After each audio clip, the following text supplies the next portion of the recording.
Hello. In the Crown of Aragon, 639 years ago, it was January 11th, 1387.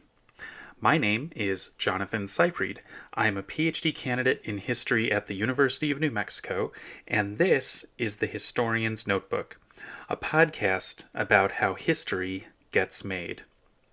Season 1 is titled Multcora Compagnona. We're looking at a document from each day of the first year of the reign of King Joan I of Aragon and Queen Violante de Bar. Let's begin today's document.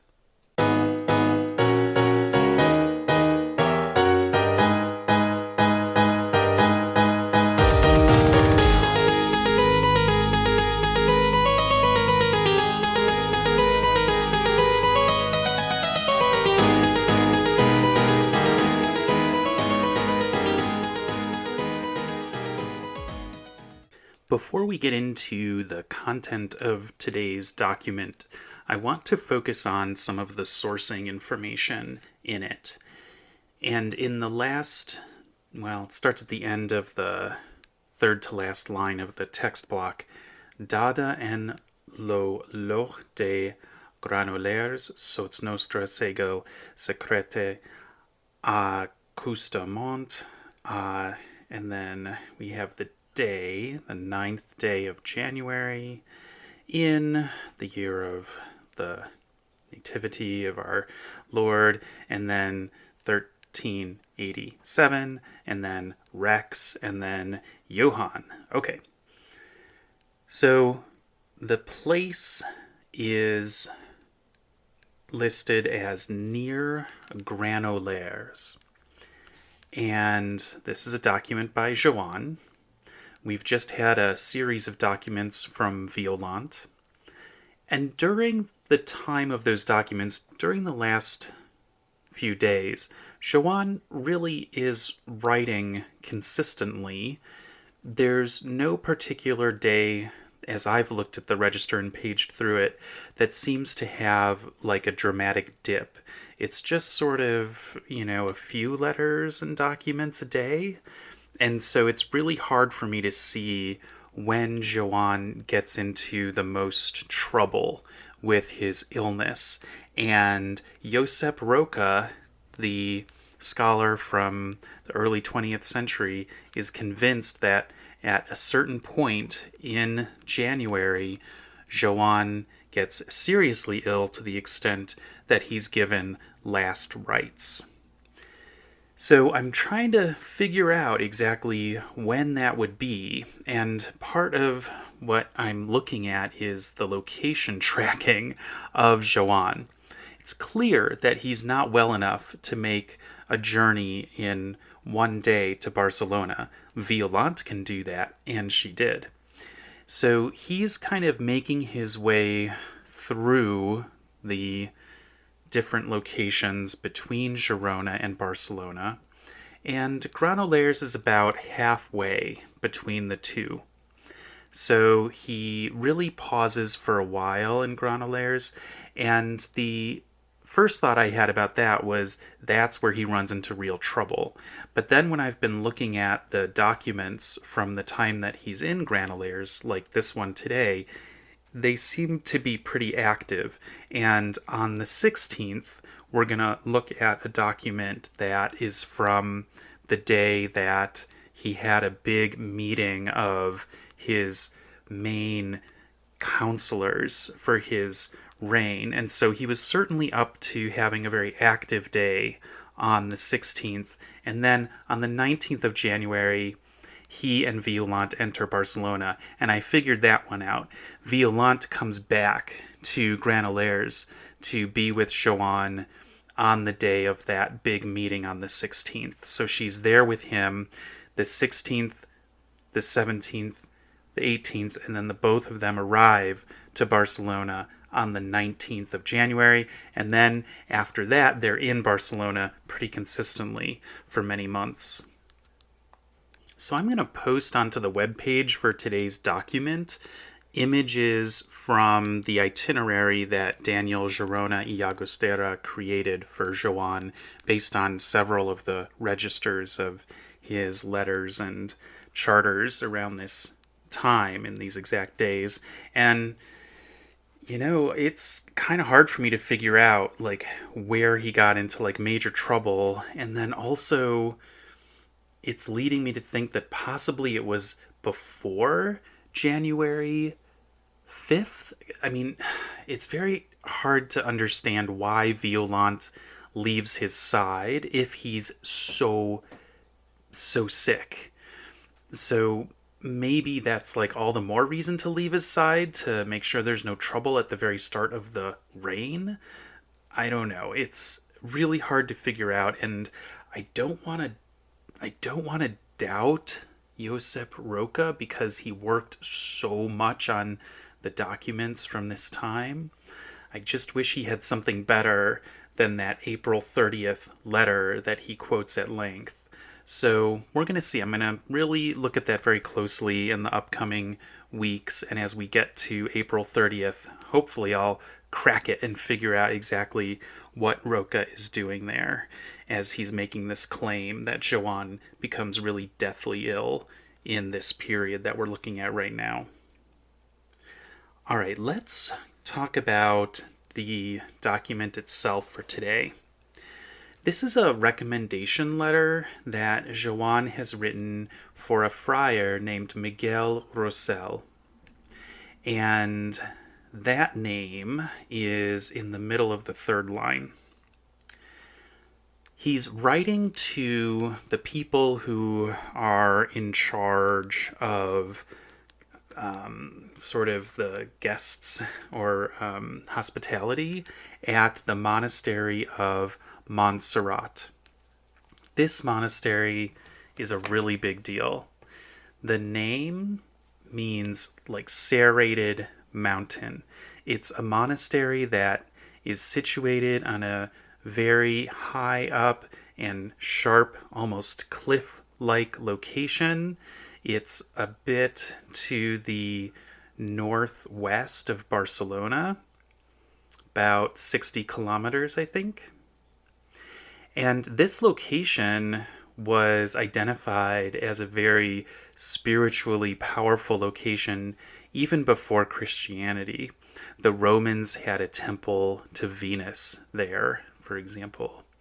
And as Christianity then became the state religion of Rome, and so on and so forth over the centuries, it became a Christian holy place. And it actually is one of the most high status holy places in Spain for being a Christian, in the kind of list of Christian devotional sites. And part of it is the tradition of its kind of long-lasting location as a spiritual place. There's also a statue there that has purported to have brought about miracles. So there's a lot of pilgrimage that goes to Montserrat. And in fact, we're going to see later on in this very year, Violante herself makes a pilgrimage to Montserrat. So it's a big deal.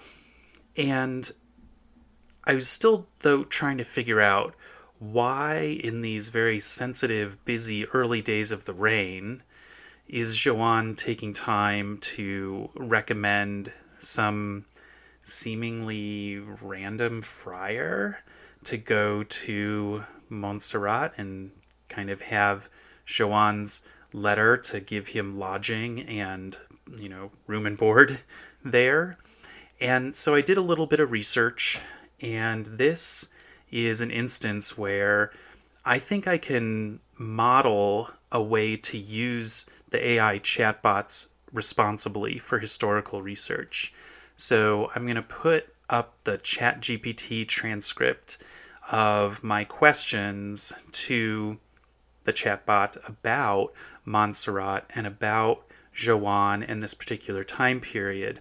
And what you'll see in that transcript is that it originally gave me a source that is full of information but it's a website that seems to be primarily for maybe like tourists or people who just aren't really concerned about authorship and sourcing of information, because none of the information on that website is attributed to any person.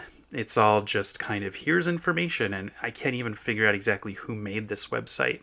So I asked ChatGPT to take the information it had gathered from that website and to locate a scholarly article or publication, like a book maybe, about this topic, about the Montserrat monastery and Joan's reign. And indeed, it found an article by a scholar at the University of Barcelona.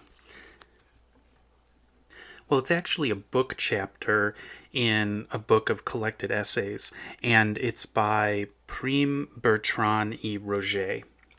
And in this article, Bertrand y Roger discusses how, in the long context of the Great Western Schism, where there was a pope in Avignon and a pope in Rome, there were a lot of disputes within the Crown of Aragon that were ripple effects of that big dispute.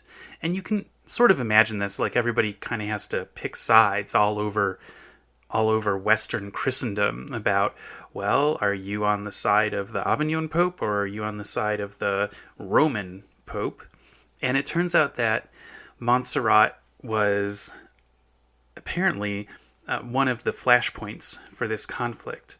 And Joan is aware that there has been some kind of conflict between two contenders for the office of prior of the monastery of Montserrat. One is Rigal de Verne, and the other one is Vicens de Ribes.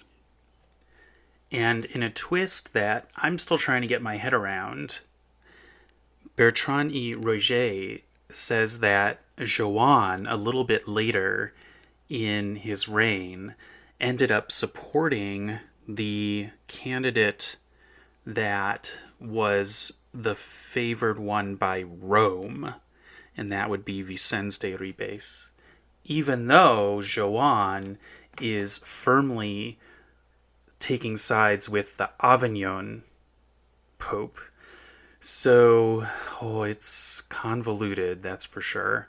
And this letter, I think, is probably like the initial move that Joan is making in order to place somebody in the monastery that might be able to give him information as he's going to be weighing in on this dispute between the two candidates to become prior of the monastery of Montserrat.